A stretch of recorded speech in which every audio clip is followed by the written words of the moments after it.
Should I turn that on? Oh yeah. Want to turn it on first? Thank you.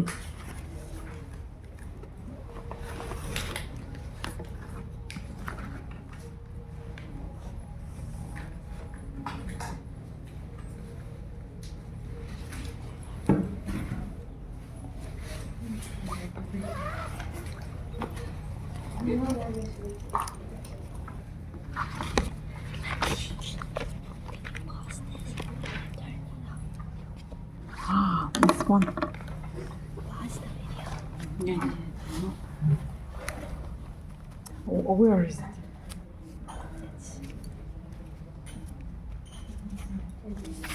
That one. Oh, yeah. That one.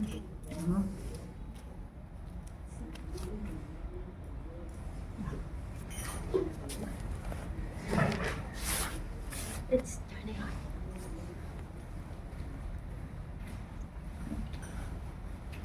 It's on.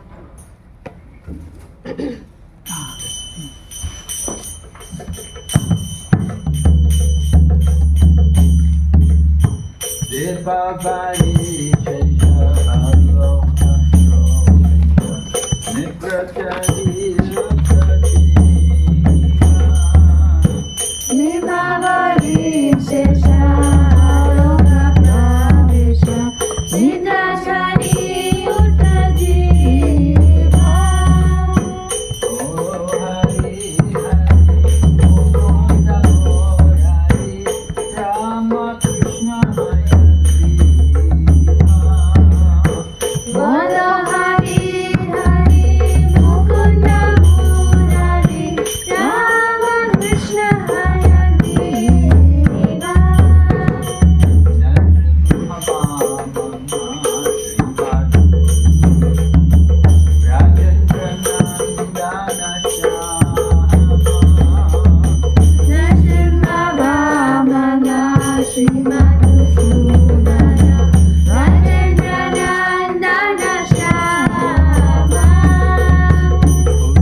Radhika Ramana Bhuvana Sundara Bhora Gopi Priya Jana Radhika Ramana Bhuvana Sundara Bhara Ravana Thakura Makanatha Gopi Jana Vastrahari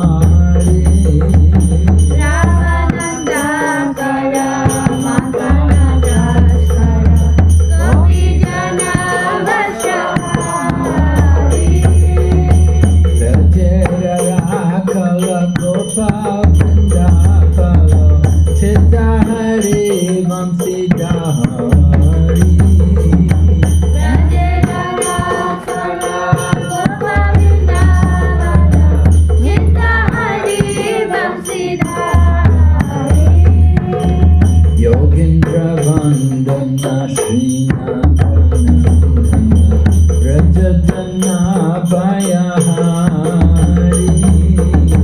Yogindra Vandana Srinadana Rajadana Bhayahari Navinani Radha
Premani Ketan Pulasharayo Jakatana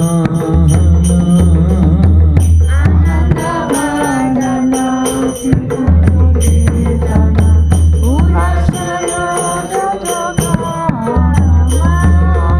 O Pangana Ganatita Vinodana Samasta Guna Gana Dhamma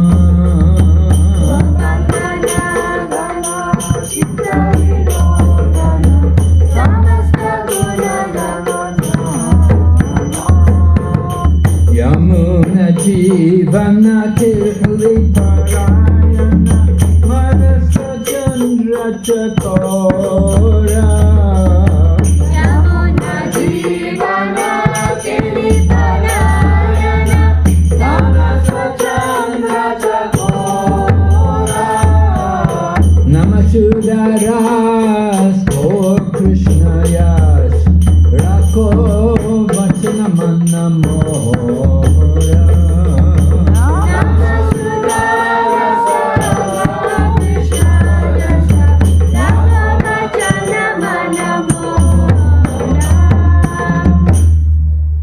Por Premanande Haribo. Haribo. Okay.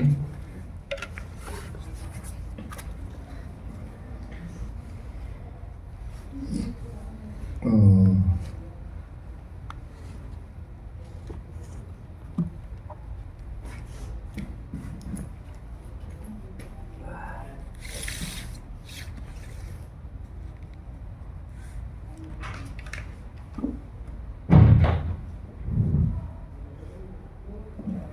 So welcome to our ongoing study of Srimad Bhagavatam at Bhakti Vaibhava. Today we are on 3rd Canto, Chapter 12, Creation of the Kumaras and Others. Yesterday we heard about the creation, we heard about annihilation, we heard about what was the title of the previous chapter? Oh, the time, calculation of time from the atom. Right, but we're dealing with time and the atoms. So now we're going to hear more about Brahma's creation. And of course, first of all, he creates the Kumaras. And then Kumaras were not very helpful. And the result of Brahma's frustration over the Kumaras was Rudra appears. And Rudra is also not very not very helpful for what Brahma wants. And after Rudra, then you get the 10 sages coming. And then at the end we will hear also about Swayambhuva Manu and Satarupa. And we will also hear about Brahma's daughter, Vak, and what happens there.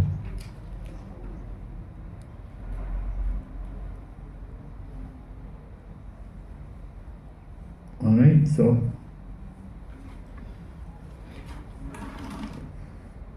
Maitreya says, I've told you the glories of the Lord in his feature of Kala. Now hear from me about the creation of Brahma, the reservoir of all Vedic knowledge. And the first thing Brahma creates are, he has to create these certain feelings which are very necessary for the material world. To make the material world a success, there has to be first of all these different emotional feelings, these conceptions of life. So there are 5 different engagements which he creates, dealing with the sense of false identity, identifying ourselves with the material body. Because if he doesn't create conceptions, if he doesn't create all this ignorance, then the material world will not be a success. And he wants to create the material world that people will think, oh, this is my home. I belong here. I'm an Indian, or I'm an American, or whatever we're thinking we're the body. So that kind of ignorance is necessary to make the material world prolong. The people they'll endeavor. Prabhupada went to the UK, he came to England, and it was winter time. Well, I don't know if it was winter, but the weather was bad. You don't get a lot of good weather in England. And so Prabhupada was on a television program, and the interviewer asked him, "What's it like in hell?" And Prabhupada immediately said, "This is hell. This England, this is hell." He said, "You never see the sun. Every day cloudy, wet, windy, damp." Even in Russia, in China, they get sunshine, but in England, very rare you get sunshine. You get a lot of clouds. So Prabhupada said this was hell. But then Prabhupada said, anyway, it's a great credit to you British people. You built up your empire here, you built up your place. You put up so many things, monuments and whatever, buildings, in such a miserable place. Although the place is so miserable, they make their home there. Right? So that's the nature of the material world. And of course the famous example is how Indra got cursed by Brihaspati to become a pig. And then when Brihaspati came to take him back, he said, "Oh no, I'm happy here. I'm happy in my pig house. I have my pig family here." So that ignorance, that sense of forgetting our real identity, that is the primary feature of the material world. And because we identify with the material body, so then there's also the sense of death, fear of death. And we have that sense of ownership, that this is mine. This is, even people climb up to the top of Mount Everest. We put the flag there, I claim this mountain for my country. They go to the moon, they say they went to the moon, and what do they do when they get on? They put the American flag there, I claim this planet, that sense of ownership, that this belongs to me. So what is actually ours? So this self-deception, the sense of death, anger after frustration, the sense of false ownership and the illusory bodily conception, or forgetfulness of one's real identity. If we remembered our real identity, we would never want to work, we would never go to college and sit and study so many things. We'd spend so much time, waste so much of our life. So it's all because of forgetfulness of our real identity. That's why people are so much against our movement.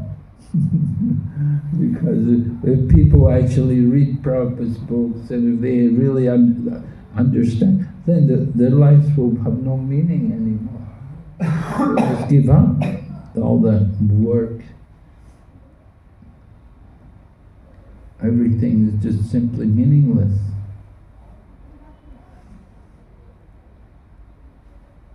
So this this had to be Brahma's first task. He had to create all of this. He has to create conditions under which people will live in this material world. But of course, when he created it, he was not very happy. He wasn't very satisfied. It's not a very pleasing thing to do.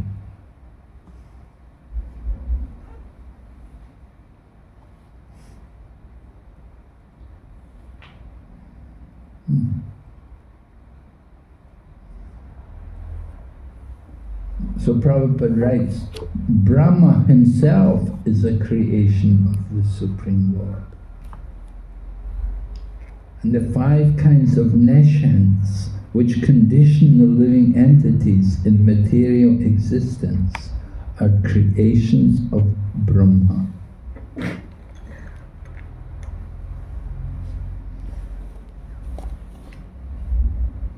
And Prabhupada, Patanjali also accepts 5 kinds of nations.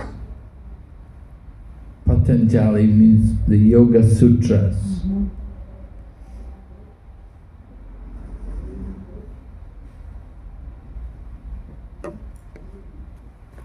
Yoga Sutras,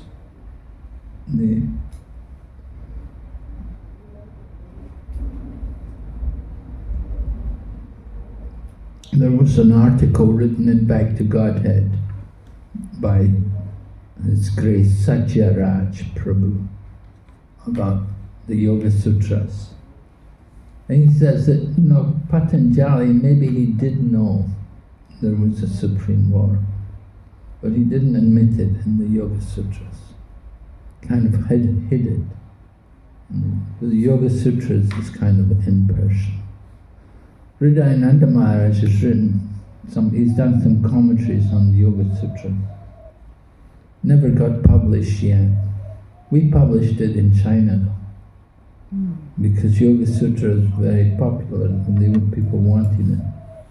So we had it done in Chinese.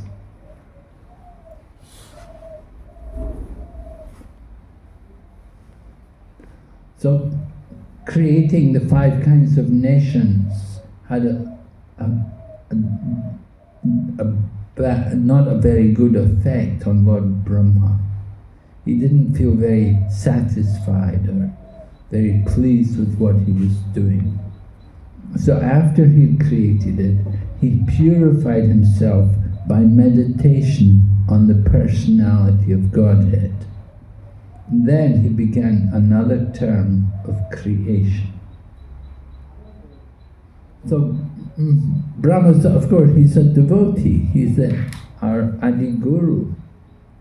So naturally, when he created these nescience activities, it's not very satisfying.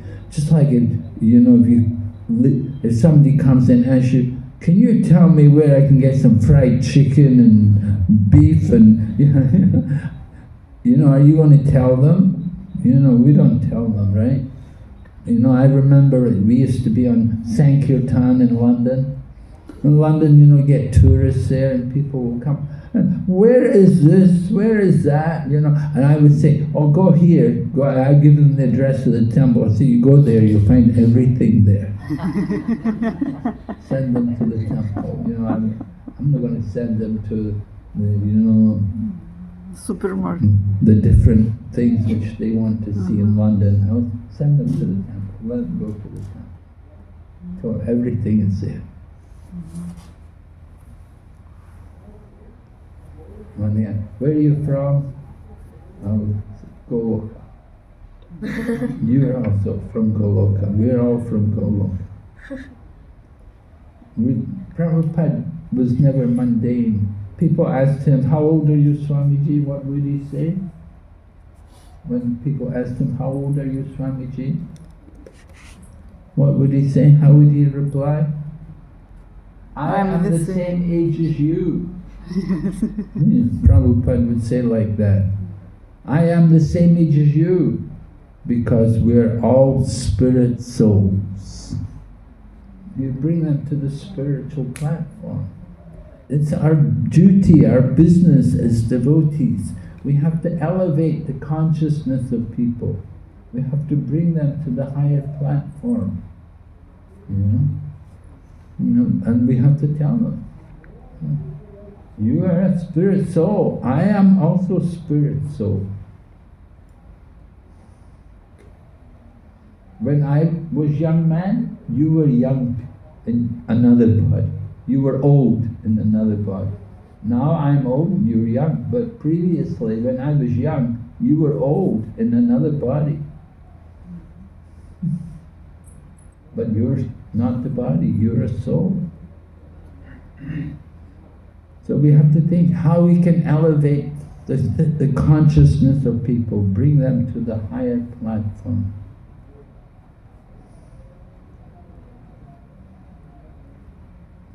And people who are expert book distributors, they'll be very expert in presenting Prabhupada's books. So this is just what you want. This has everything you're looking for. It's all here in this book. And that's how people could distribute so many books.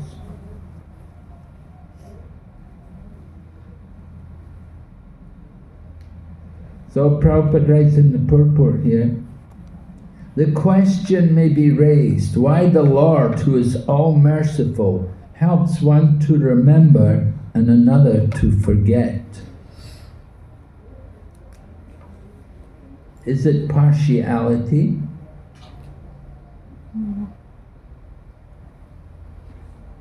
Based on living entity desire. The living entity is partially independent. He partially possesses all the qualities of the Lord. Anyone who has some independence may misuse it due to ignorance. And when we misuse it, we glide into hell. The Lord tries to protect. The Lord tries to protect him, but the living entity persists, and the Lord helps him to forget his real position. Just like the son wants to smoke a cigarette, and the father says, no, don't smoke, it's not good for you, you'll waste your money, it's bad for your health, it's dirty. No, I want to smoke, I want to smoke. Father's trying to stop. Eventually the son grows up. He gets to the age where the father can no longer control him. So the father can say, okay, you do it then. So similarly, it's like that with the Lord. He's watching, he's trying to guide us, he's telling us, this is not good, don't do that, but we don't like to listen. So he gives us some independence.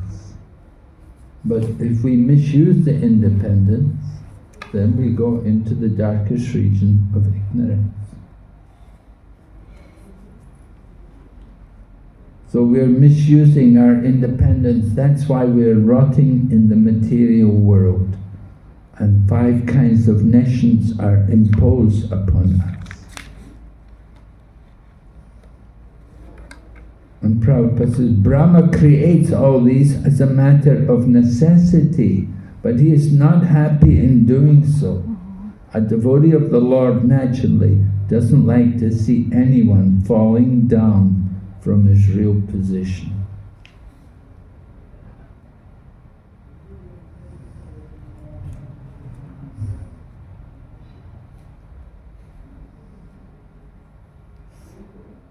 So Brahma, Lord Krishna facilitates people whatever they want. They want to go against the Lord. Krishna says, hey, go ahead, go ahead. Go and enjoy, go, see if you... Well, the Lord knows they're not going to be happy, they're not going to get any real happiness. They have to go. We say, learn from the school of hard knocks. The school of hard knocks, right? The story is the bald-headed man walked under a bale tree, got hit on the head by a bale fruit. Bale fruits are very hard. one falls on your head, your bald head, not very nice, So he didn't walk under a bay tree after that happened, That's learning from the school of hard knocks. We try to enjoy the material world and we get kicked. And I don't want to do that again, I got kicked that last time, I'm not going to do that again. So the same way Lord Krishna facilitates, and Brahma also helps. He's also arranging for people that they can enjoy the material world. They think, this is mine, this is my house, this is my land. She is mine and he is mine, and these are our children, these are all mine. Any moment they can be taken from you, anything can happen. So this is the first step in creation, creating that illusion that we are thinking this is mine. And then when you think something is yours, then you're very attached to it. You don't want to lose it. So that fear of losing things, and the fear of death, that is the ultimate fear.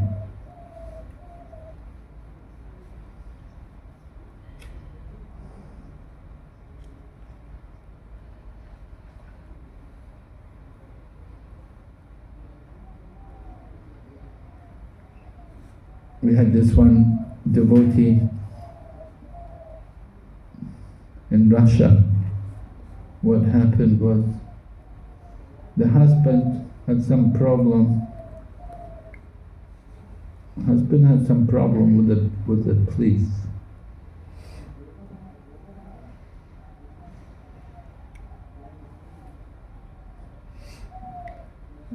So he was the police made a case against him, and he was sent to jail.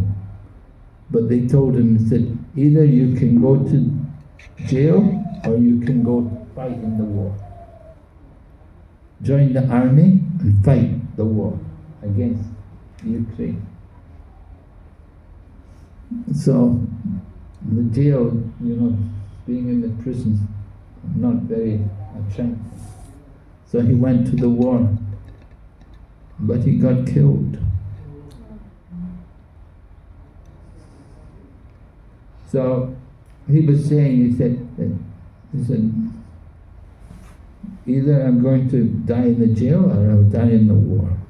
Either we got to die.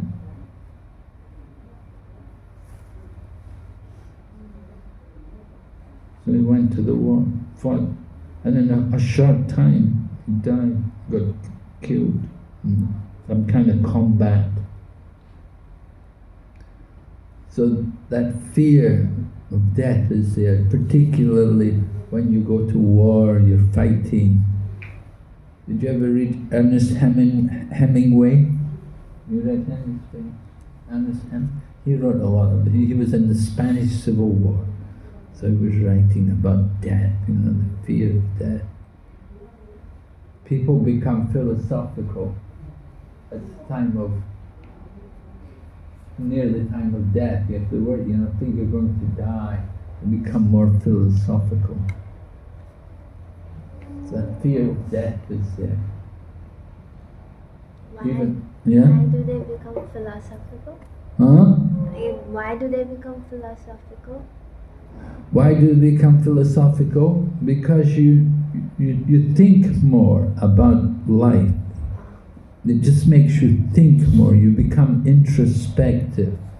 You start to think, what have I done with my life? Have we done something worthwhile? Have you made a proper use of the life?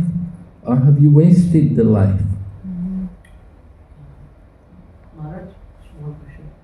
Brahma is creating these coverings on the living entity, but Maya has this avarnatika shakti called covering potency. What is the difference, Maharaj? Brahma is creating covering of the real identity. Maya has this covering potency, avarnatika shakti. she also covers the jiva. So what is the difference? Well, no, what the Maya has two potencies, right? There's the throwing potency and then the covering. So that's Maya. So Brahma is creating nation, 5 kinds of nations.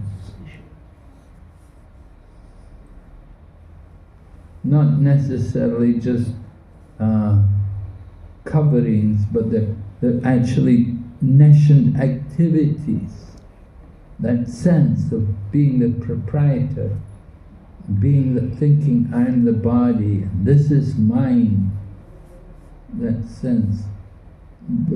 What being talked about, the covering of the soul, how the soul is thrown into the material world and then covered. The soul is always pure, but it becomes covered in contact with the material energy. So Brahma has created 5 kinds of nation engagements. It's a creation. Brahma has created these things. Prabhupada writes here in the purport, although Brahma created the principles of nations as a matter of necessity, for those living entities who are destined to ignorance by the will of the Lord, he was not satisfied in performing such a thankless task. So principles of nations, this feeling of that this is mine, the sense of false identity in the body, and the fear of losing something. We think the country which we're born in is worshipable, that kind of thing. Yashatma buddhi gunape tridakute svati kalatradeshu bhoma ijati. Yatirtha buddhi shalale nakarachit janesva vigneshu saeva gokaraha. Right? So these are that bodily concept of life. You think the country which you're born in is worshipable, and the body, we're thinking the body is that we are the body, we're the elements of the body. And we think you go to a holy place just to take a bath there. You don't go to hear from the souls. So what happened here with Lord Brahma created different influences of nations. The influence of nations. Yeah, how to distinguish it between Brahma's 2 creations? Anybody can give any idea about that? How to differentiate between the 2 kinds of Brahma. It said the Maya that there's 2 features. One is the throwing potency, and the other is the covering potency. So we're thrown out of the material world, out of the spiritual world into the material world.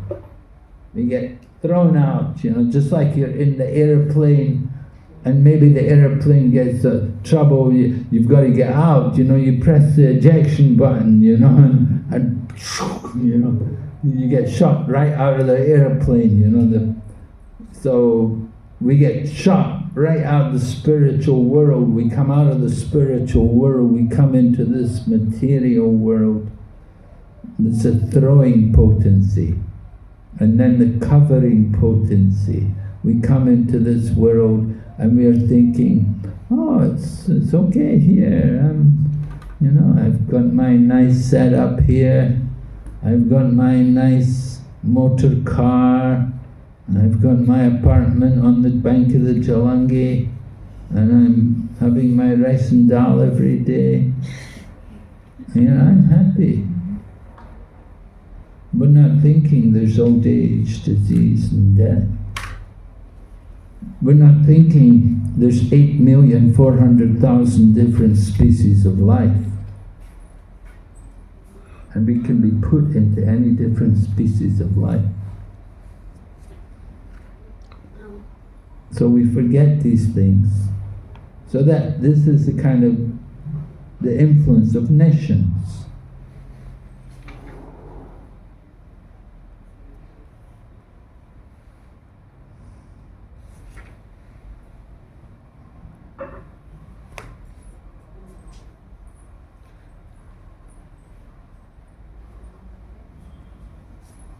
Alright, so then he creates the four Kumaras.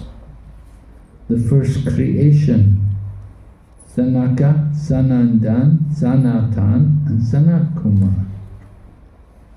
And they're each given one branch of knowledge, right? One is given Sankhya. Sankhya meaning the analytical study of material conditions. Sankhya, Lord Kapila taught Sankhya. And then Yoga, the mysticism for liberation. And then you've got also Tyag, or you've got Vairagya. Vairagya, complete detachment from material enjoyment. And then tapas, voluntary austerities performed for spiritual perfection. So 4 principles for spiritual advancement.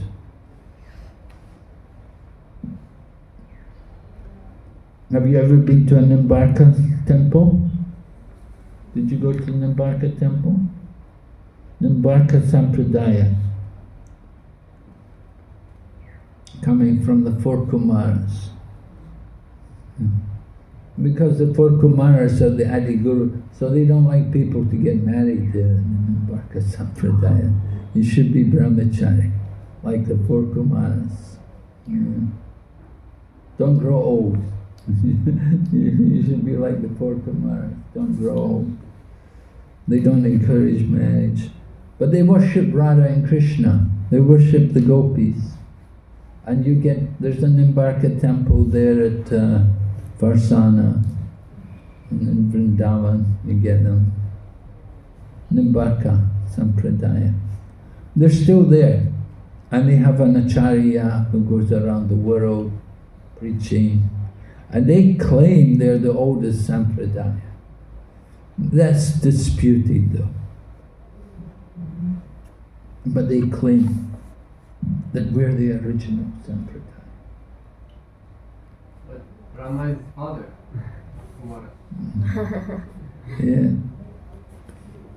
Yeah, but Nimbarka Acharya is before Ramanuja. They say it's before Ramanuja Acharya. They don't think about that. Well, Brahman.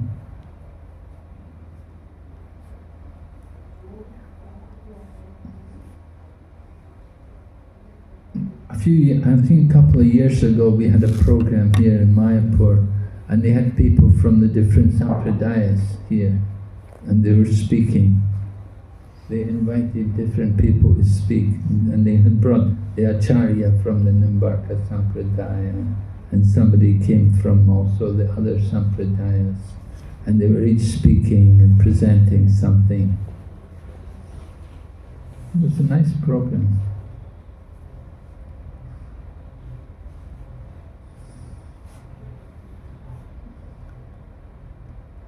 We go to Belpakor on Parikrama. We go to Belpakor, and Belpakor, the deity of Madan Gopal is there.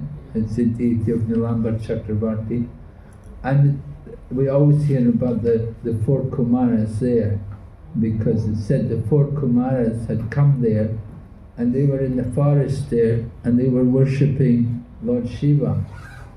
And they were offering veil leaves and like that, to Lord Shiva. And what happened was the four Kumaras came there to this Nimbaditya. There was this one Brahmana, Nimbaditya, and they came to him and they told him that we've chosen you to be the successor of the Sampradaya. We want you to carry the knowledge on. It's a whole story about Nimbaditya, that he met the four Kumaras, and the four Kumaras gave him the knowledge of their Sampradaya and passed on the knowledge. That's how Nimbarka Sampradaya came about. Became known as the Nimbarka Sampradaya. Oh, so the sage was called Nimbaditya. Yeah, But Nimbarka is like the Sampradaya. yeah. Mm. This also, Maitreya speaking is in the Sampradaya of the Kumaras as well. Maitreya, who did he get the knowledge? Who was the guru of Maitreya? Parasara. And Parasara's guru was Sankhya Muni. And Sankhya Muni heard from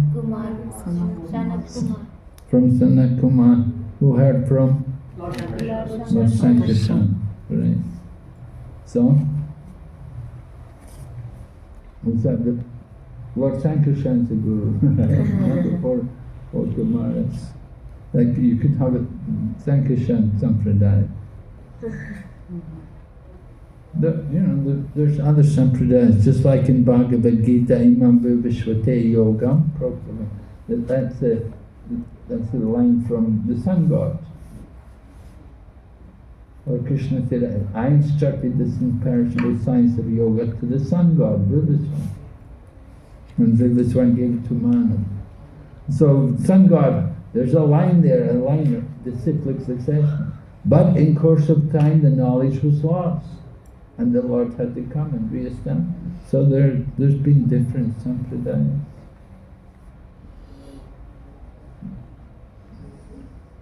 There are different sampradayas. So I don't know which particular one Maitreya is in. Well, his teacher was the Kumaras, so I suppose it's Kumaras. Kumara Sampradaya. Well, how long ago was it the four Kumaras came, Was it even this day of Brahma? You don't know what, because sometimes they write about things from another kalpa. You don't know when it was Vidura met Maitreya. Yeah, if it was this day of Brahma, then at this time, in this millennium, was it in this millennium that Maitreya met with Vidura?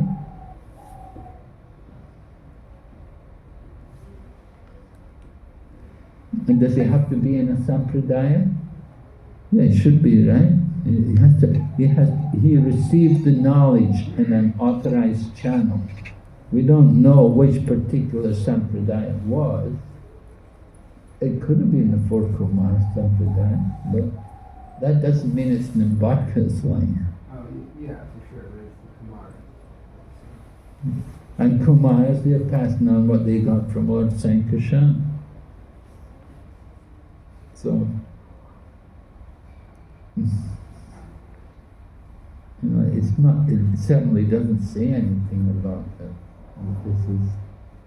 This means that Maitreya or Vidura is in the line of the four Kumaras.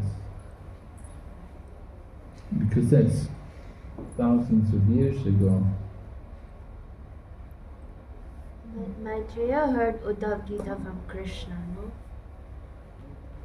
Maitreya? Heard from Krishna. He heard from Krishna, yeah. So He did hear. At the time of Lord Krishna's departure, Maitreya was there. He was given a message to give to Vidura.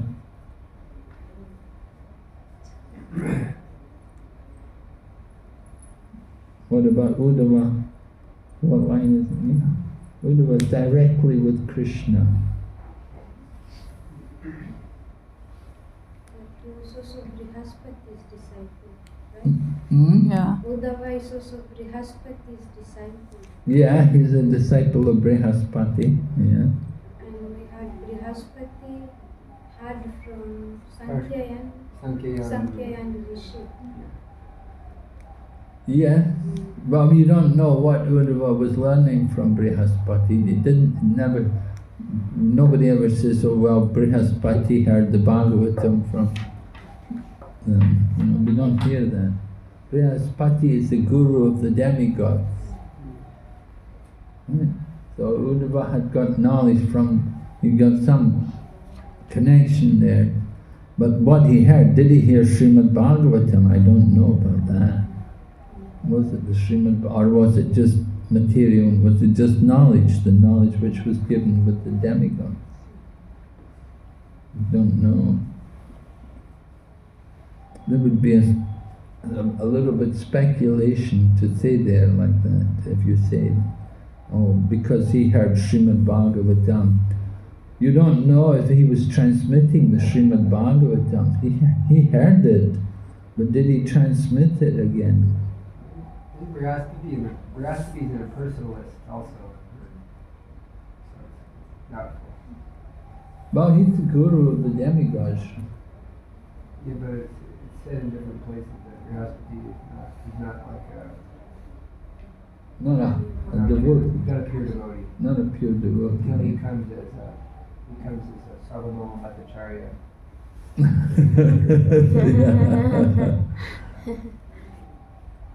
Yeah. Sarvabhauma. So he got purified in the Kali Yuga, became a devotee.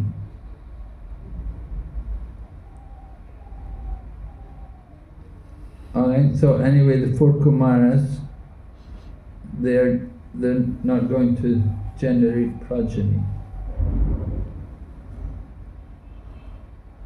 My dear sons now generate progeny, but due to their being attached to Vasudeva, they aimed at liberation, and therefore they expressed their unwillingness.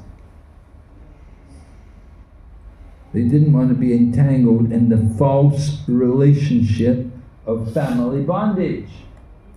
Family bondage, the four Kumaras.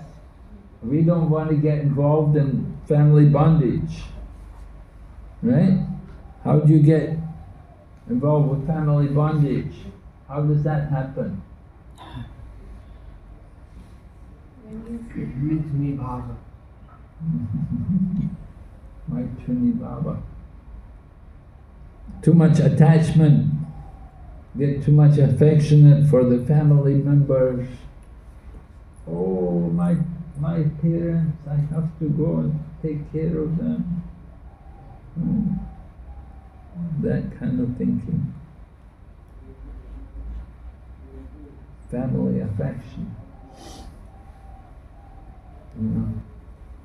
Parents are usually, they're not very willing to have their children become devotees, to take on Krishna consciousness. They think, what about me? You have to take care of me. Were your parents like that, Maharaj? I don't know, I left early. I left a long time ago. So people may ask how the Kumaras could refuse the order of Brahma. How they could refuse the order of Brahma, who was their father. Can you refuse the order of your father? What does your father want you to do?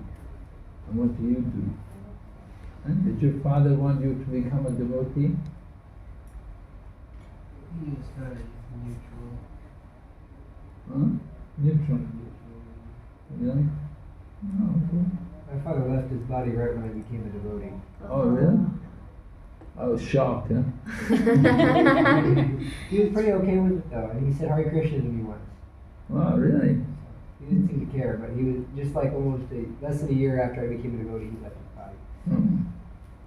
My mother was not happy though, but now she likes it. Oh, yeah? She hated it at first, but then I gave her prasadam, now she actually comes to the temple. Oh, really? Even though I'm not there in Tucson, she still goes to the temple sometimes. Oh. Takes prasadam. Mhm. Preaching to parents is a very difficult thing. Try to preach to your parents. Now, why don't you preach to your parents? Oh, you ever tried preaching to your parents? You want to preach to my parents? Go ahead. Waste your time, you know. Get nowhere. In India, when we say our parents are not devotees, people like they're surprised, you know, their jaw drops like, really? They're like, your family are not devotees? they're like surprised. There are many families where parents are not devoted in India too. Even in India. Yeah. It's everywhere. Mm. Most of the youth preaching, the parents are not devotees. They go to colleges, like youth colleges preaching. Parents are not devotees. Yeah. Yeah, they have a lot of materialistic ambitions for their children. Yeah. I know. Even Chaitanya Charan, you know Chaitanya Charan from Pune, you know. He also told me, he had the same, you know, when I said, what, preach to your parents? You gotta be joking. He agreed with me. He said, yeah, trying to preach to parents is impossible. You know? Yeah. Get nowhere.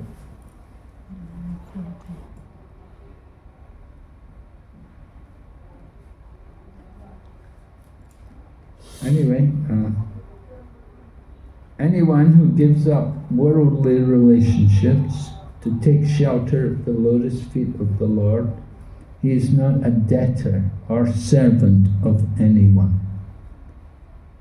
He doesn't owe anything to the demigods, the forefathers, the sages, the living entities, relatives, or the members of human society. So there was nothing wrong in the Kumaras when they refused their great father's request that they become family men.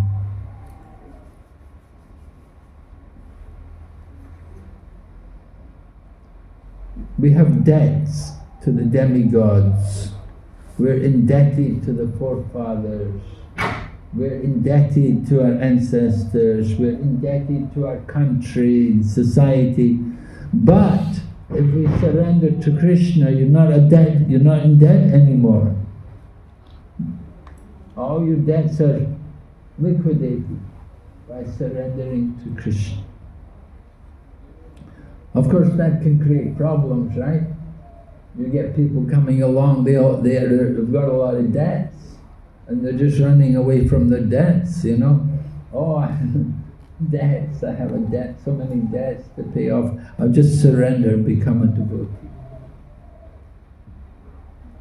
And so, okay, they can be encouraged for some time, but we have to see how long we're going to be devotees. That's another thing. They may be a devotee for a little while. They have the reasons why they surrender. Just like Ramananda Roy is discussing with Lord Chaitanya, and Lord Chaitanya asked Ramananda Roy, give me a verse from the scriptures about the highest principles of religion. So at one point, Ramananda Roy says, Sarva dharma parigeshna mamikam sharanam. So just surrender everything. But Lord Chaitanya said, no, that's not good. That will not be enough. Why? Because people have their motivations, why they're surrendering. Why are they surrendering?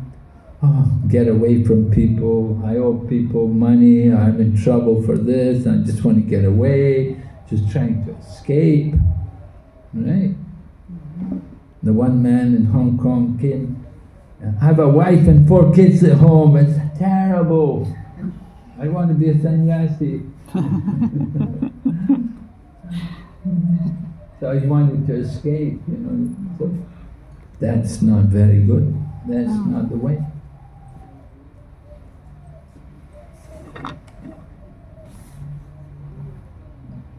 But if you're serious, like Gaur Govinda Maharaj, Gaur Govinda came to Prabhupada in Vrindavan, and Gaur Govinda also wanted to take sannyas. And Prabhupada spoke with them, and Prabhupada realized this man's very good. And so he said, I will give you sannyas. You just stay here. So, Apparently he told him before he asked. huh? Apparently Prabhupada told him before he asked. Really? The Maharaj came, he asked him his name, this, I'll give you sadhya. No, I never. Yeah, at least I don't. Okay.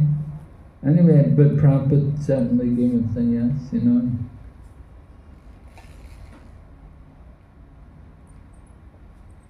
So the four Kumaras refused the order of their father. So Brahma becomes angry, tries to control it, but he's not able to completely control it.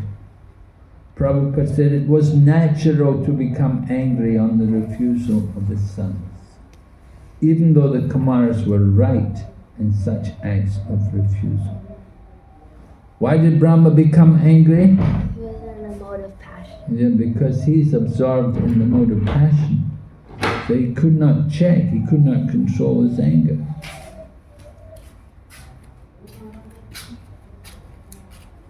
So he tried to control his anger, but it came out from between his eyebrows.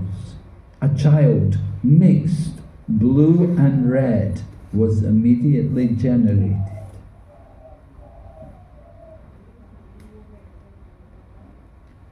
The face of anger is the same, blue and red.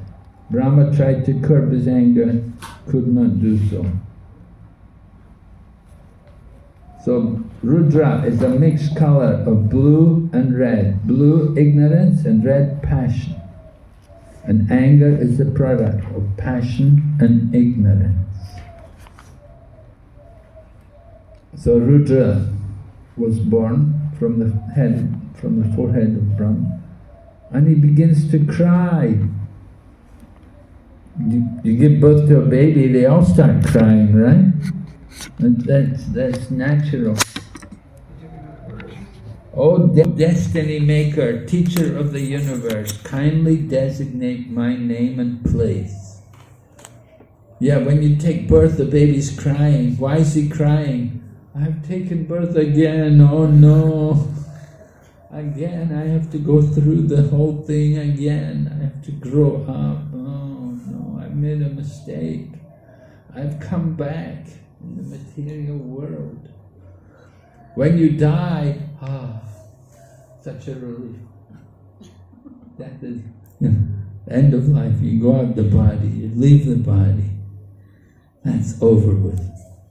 Get away from... Other people are all crying, but the person who dies is glad. Oh, so glad to get out of this body.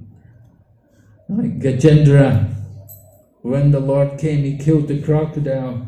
Gajendra said, why you kill him? I was the one who prayed for you. You should kill me. I'm in my body, in this body.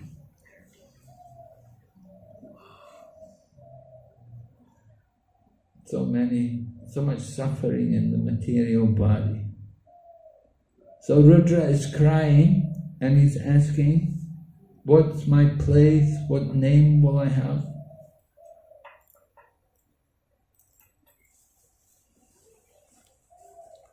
So Lord Brahma feels sympathy and he tries to comfort him. Don't worry, I will help, I will arrange everything. You will be called Rudra by all people because you have so anxiously cried.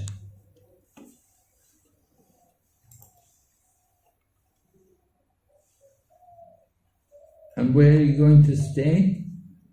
Well, I've already selected the following places for you. Where are you going to stay?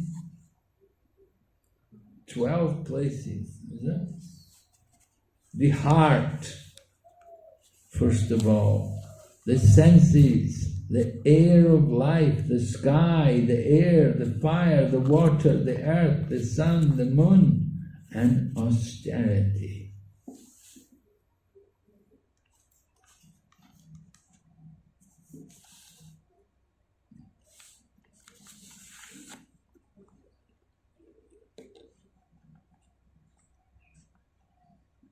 So this creation of Rudra from between the eyebrows. It's like the third eye, isn't it? The third eye between the eyebrows. You get the third eye, but here you've got Rudra coming out.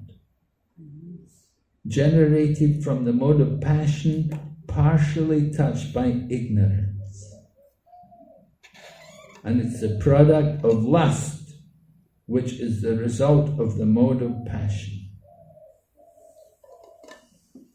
The lust and hankering are unsatisfied, anger appears. The enemy of the conditioned soul, the most sinful enemy, ahankara.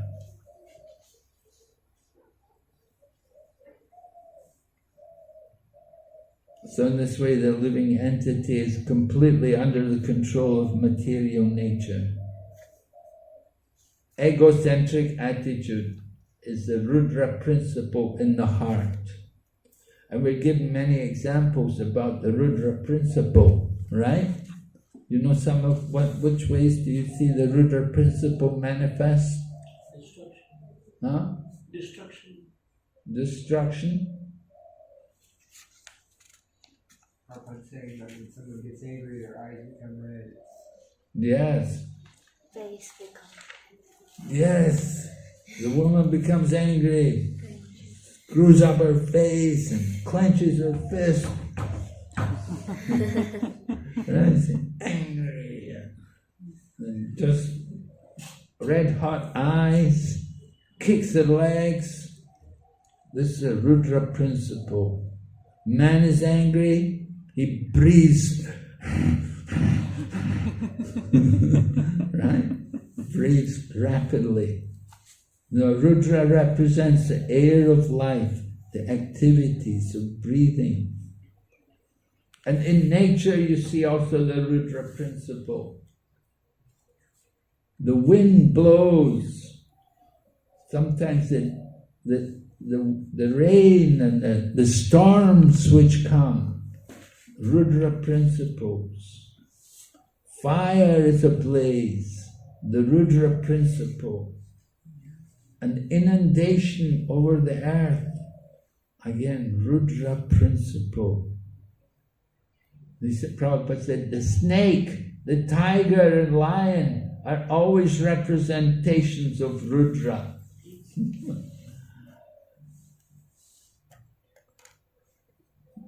And sometimes there's heat stroke and sometimes there's coldness created by the moon.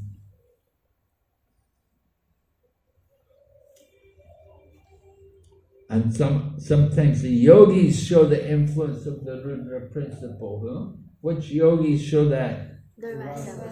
Yeah, Durvasa is angry, right? Under the influence of Rudra principles. And the Brahmana boy, Shringi, cursing Maharaj Parikshit.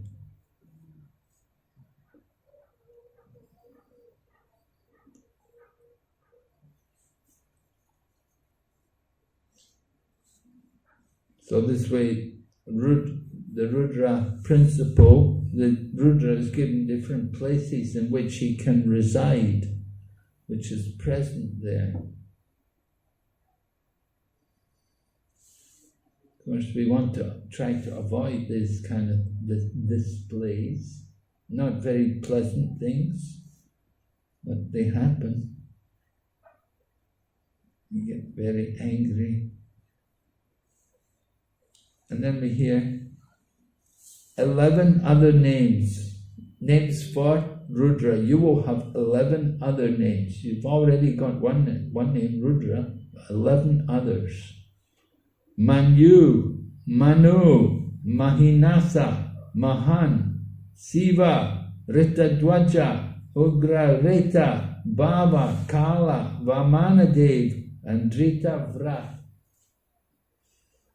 Nice names for devotees, right? Devotees also can have these names. Rita Dwaja, there's Rita Dwaja Swami, you know him? In America. Yeah. Houston, he comes to Houston. Huh?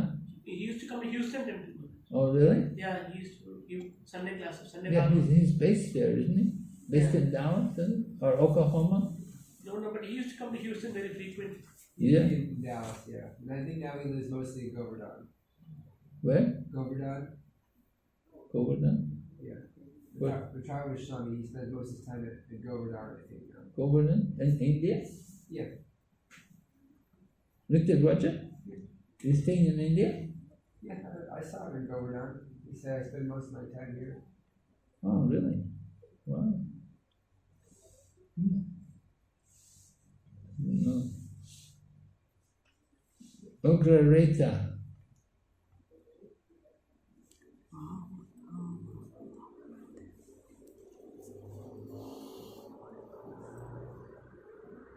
And then you will have 11 wives.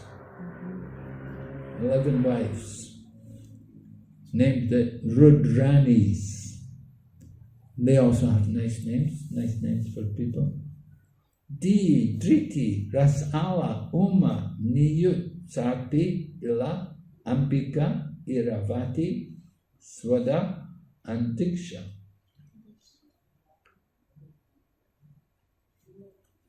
Ambika, common name. Uma, common. Driti, also quite common. Number of these names used quite a lot. Diksha also. Diksha. Huh? Diksha. Is it Drita? Here is Driti. They said Diksha. Diksha. Diksha. But D, and then Driti, that name Driti. Diksha, that's at the end. The first two, D and Driti. And the last one is Diksha. Yeah, Diksha. I didn't know that was a name until I saw the unusual Diksha. So the Lord tells Rudra, you may now accept, and you can accept all the names and places designated in your different wives, and you are now one of the masters of the living entities. You may increase the population on a large scale. How things have changed, right?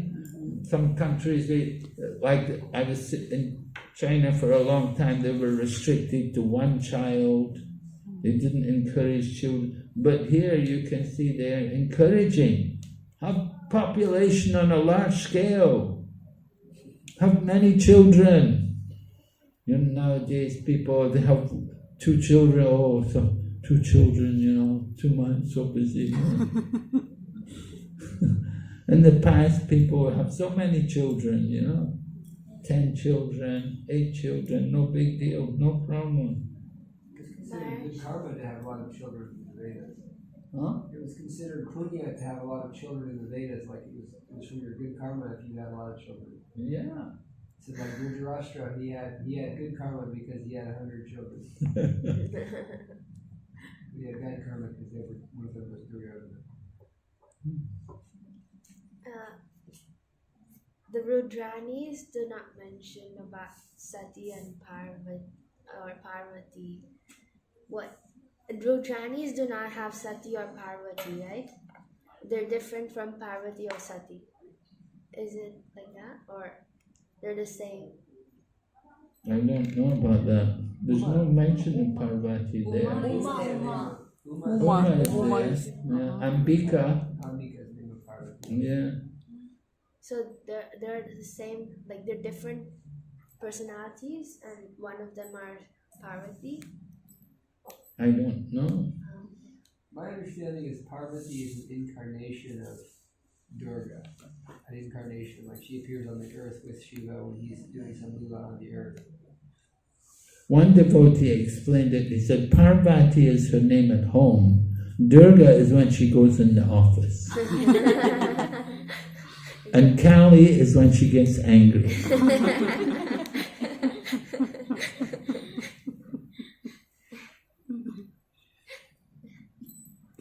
It's a different situation. So in the Sati Daksha part, Shiva is already married to 11 wives.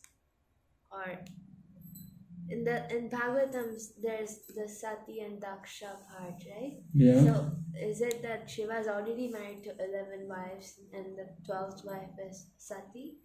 Shiva's already married with 11 wives? Over here. No. Oh yeah, you have 11, you also have 11 wives called the Rudranis. Well, we never heard this before. How does it work? Does Lord Shiva have 11 wives? We only hear him with Parvati. I never heard it with anybody else. Uma, yeah, okay, Uma's there. The name of It's Uma is a the name name. of Parvati. Name of Parvati, yeah. Ambika. These are all. And it's also said how Brahma arranged the marriage of Parvati and Shiva. So later on. Yeah. So like Brahma created 11 wives and then later on he arranges again Parvati to get married to Shiva. So, is it connected or is it like different custom? I don't know. Anybody know? We're not very good in Shiva Tattva. Have to know how many wives he had. But it's certainly clear, it says you have 11 wives called the Rudranis. Is that what the translation says? The 11 Rudranis. So Maharaj, Parvati is the eternal consort of Sadashiv, who is residing in the Kailash, above the Chidakash or the transcendental. Like No. the Sadashiv is not different from Narayan. There in Brahma Samhita, the card, it's mentioned that milk is converted as card, and there in Padma Puran is all about the conversation between Parvati and Sadashiv. So they are busy, I listen from a devotee only in the Bhagavatam class, but they are busy in Srimad Bhagavatam only in the eternal abode of Kailash. So that is not annihilated at the time of destruction. Yes. And in this material world, the Shiva, like this Rudra, he manifested in 11 other forms, and they are busy with destruction. So Lord Shiva manifests 11 other forms. Yes, Brahma mentioned. So maybe with each of these forms, one of these wives, one of the Rudranis will be his wife, huh? Oh, makes sense. Okay. What? So the original, is it like Shiva's incarnations? These 11 are Shiva's incarnations and Shiva's incarnations wives. Yeah, it could be like that. But again, we're speculating a bit. We don't really know. But in planetary system, there is the Sadashiv who reside in that Kailash. That is not annihilated. It's beyond Yes. the. Oh yes, that's true. Yes, Kailash is not annihilated. It's beyond the material realm. So this Rudra is only reside in this material world, but Sadashiv is reside in Kailash. No, these Rudras are in the material world. Huh? Yeah, but we know that Lord Shiva is actually not created by Brahma. It appears that he's coming from Brahma. So Sadashiva has no originator. Huh? Sadashiva has no what? So no one who created him, like no origin. Well, Sadashiva is in the spiritual world. So he's just there eternally. He's never created. Right. Yeah. Brahma. Yes. But Brahma mentioned in Brahma Samhita that he is like Vishnu is milk and Sadashiv is like curd. Okay. Yeah. Yes. Sri Ram Yatata Divikara. That verse, yeah. So that says milk can be transformed into curds by the action of acid. Yeah. So the same way Lord Shiva the Supreme Lord Vishnu can become Shiva, but Shiva never becomes Vishnu.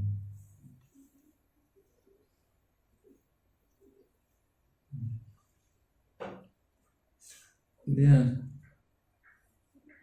It's not very clear, everything, anyway. So Rudra only appears in the material world. Rudra does he go to Kailash? Is there a material world, Kailash, and a spiritual world? No, Kailash is in the spiritual world, right? And the Brihad Bhagavatam, Gopakumara crosses the Brahmajyoti, then he sees Lord Shiva.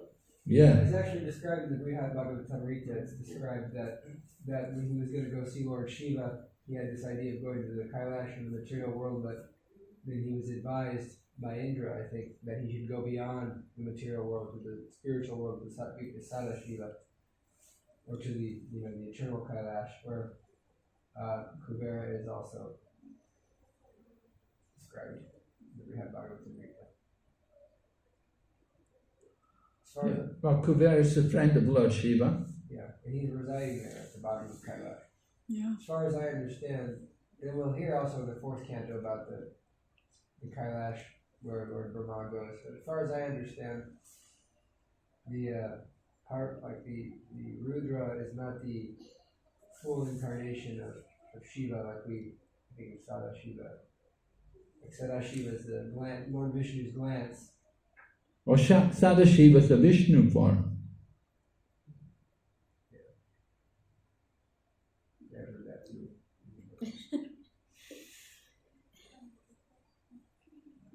Sada Shiva is the spiritual world. So,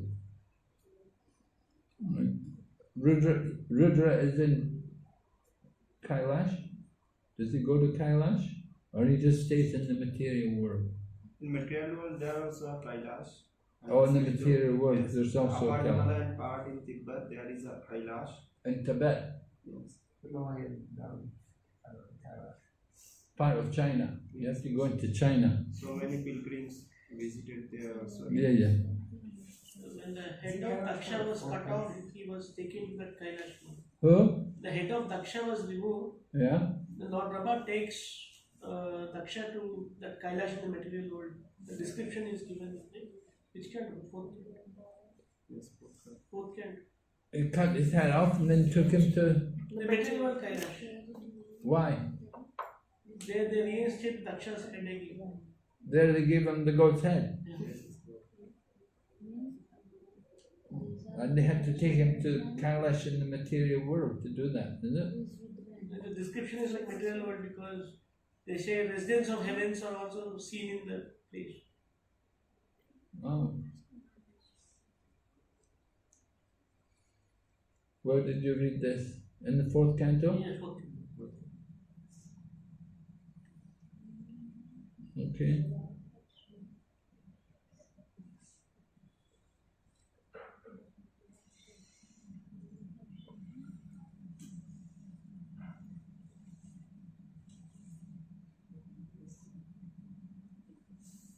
So the order is given. Lord Brahma gives the order to Rudra. You may now accept all the names and places designated for you and your different wives. And since you're now one of the masters of the living entities, you may increase the population on a large scale.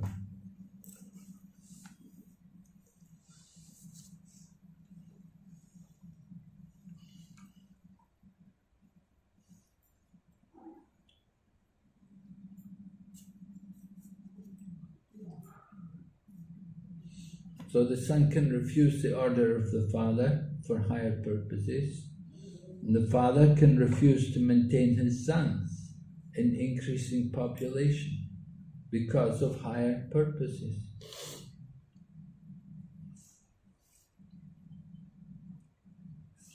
Does your father maintain you? Does your father have to give you any money? The father left his body. Oh, he left the body, right? Before he left, did he give you money? Yeah, he did. My mom also. She helps out a lot. Mm-hmm. She's been very favorable and helpful for the temple. Well, financially, Yeah. so it helps him. So the father can refuse to maintain his sons.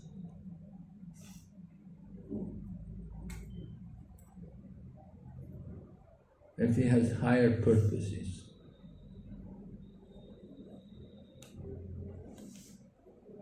And then the red and the blue colors, many offspring.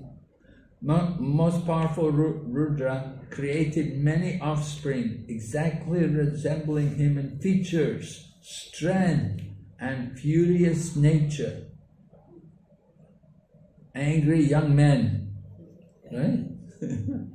So they were all angry people, young people, and so you can imagine. They were unlimited in number, and they assembled together, they attempted to devour the entire universe. When Brahma saw this, he became afraid of the situation.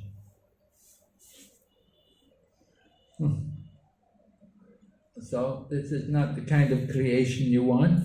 Angry young people disturbing the whole creation. They were so dangerous to the universal affairs. The devotees were also threatened. They make plans to kill even Rudra himself. This is the nature of his devotees. So Rudra's devotees, they're not very gentle people. They're a menace. Sometimes even dangerous to Rudra himself.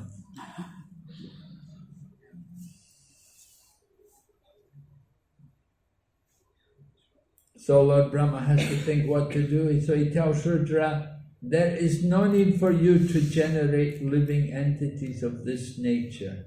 They have begun to devastate everything on all sides with their fiery flames from their eyes, and they have even attacked me.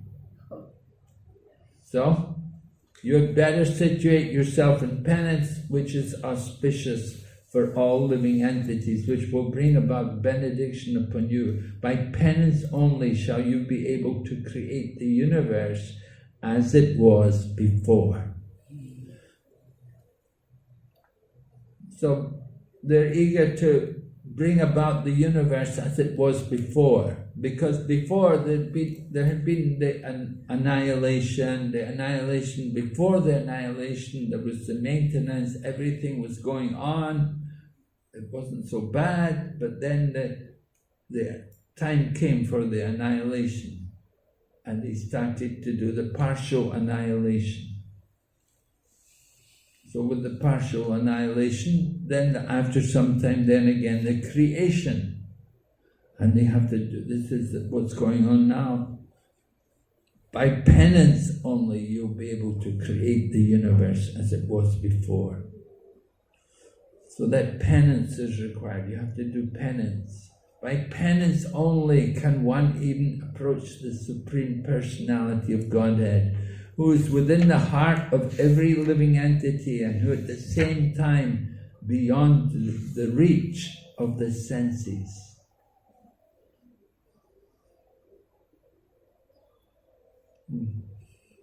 So Rudra was advised by Brahma to perform penance as an example to his sons and followers.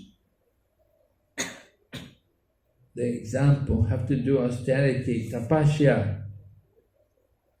Thus Brahma, disgusted with the Rudra principle and afraid of being devoured by the increase of population, asked Rudra to stop producing such an unwanted generation and take to penance for attaining the favor of the Supreme Lord. Therefore, we find in pictures Rudra is always sitting in meditation for the attainment of the favor of the Lord.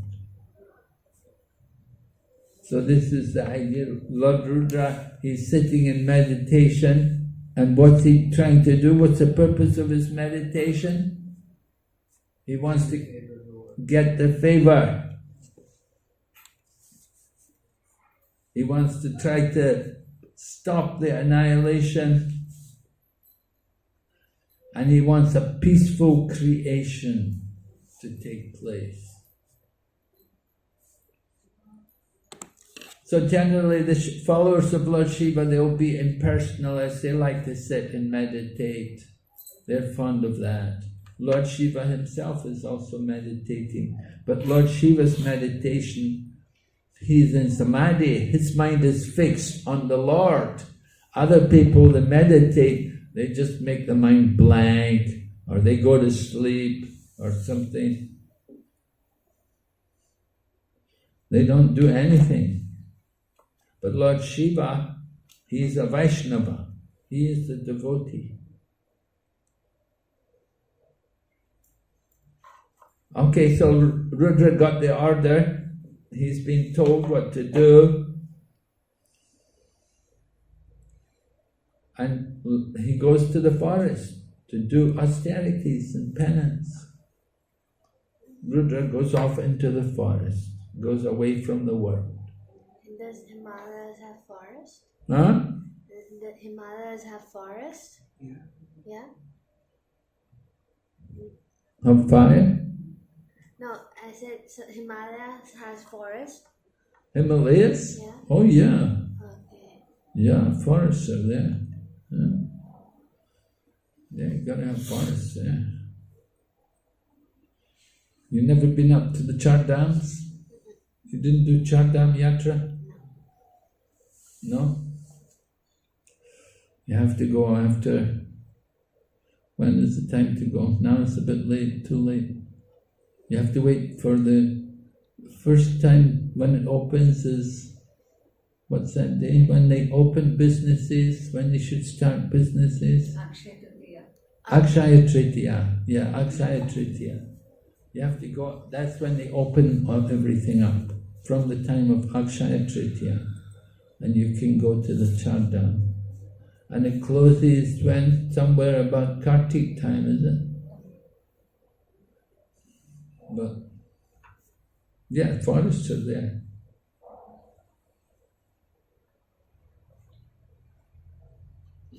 So Brahma was empowered, and he thought of generating living entities. And just by his thinking, he generated 10 sons for the extension of the generations. So the names are given: Marichi, Atri, Angira, Pulasya, Pulaha, Kratu, Brigu, Vashishta, Daksha, and the 10th son, Narada, were thus born. So how many devotees are there? Only Narada, no? Yeah, only Narada is the bhakta. What about the others? What are they doing? It's just sages. Huh? Huh? They're engaged in karmakandi activities.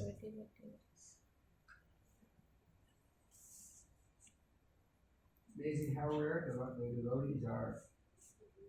Yeah? Even amongst the sages, only Narada. Brahma created another set of good children who were mostly in favor of worldly, fruitive activities. But he knew that without devotional service, there is no real benefit for the conditioned soul.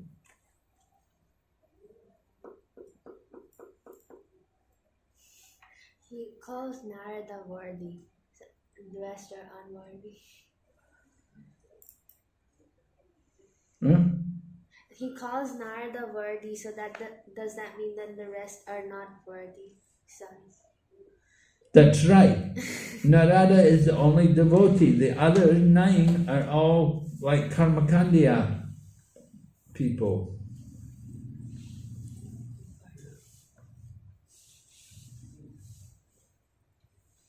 Narada was born from the deliberation of Brahma, which is the best part of the body. Vashishta was born from his breathing, Daksha from a thumb, Brigu from his touch, Kratu from his head.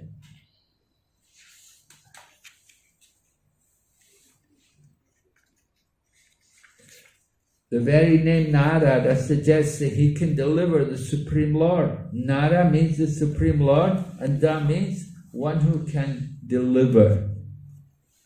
So that's the meaning of the name.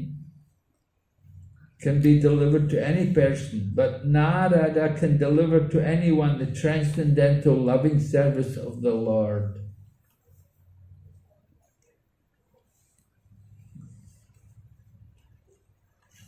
It is Narada who only can deliver.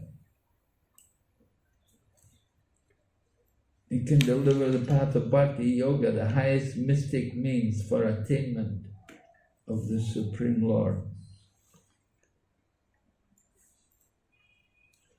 And then you hear about different people generated from different parts of the body and places. Religion, where it's what about religion and irreligion? Religion is manifested from the breast of Brahma, and irreligion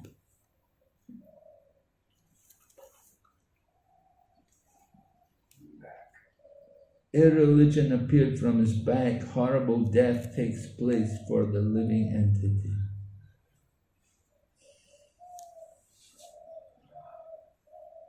Like Prabhupada was in the airplane and the pilot was asking him about Krishna consciousness, and the pilot asked him, where does evil come from? So Prabhupada says, it comes from the backside of the Lord.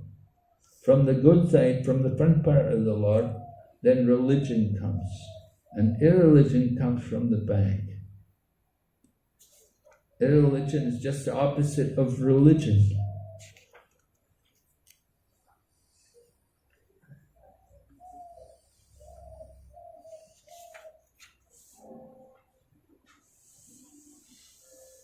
All types of irreligion spring from the back of Brahma. Devotional service generated from the chest. Anything which does not lead to devotional service is irreligion, and anything which leads to devotional service is called religion. So we haven't had our break yet. We have to have our break.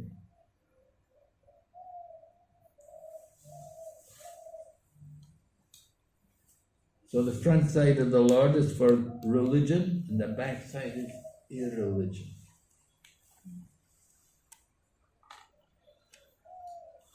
And devotional service from the chest, where the seat of Narayan is there.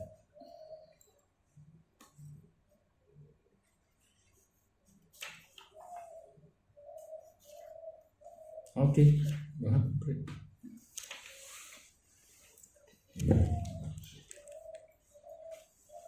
Brahma also creates the Gayatri, right? Yeah. Yeah. And the sacred thread from Lord Brahma. Where is the sacred thread? From Lord Brahma.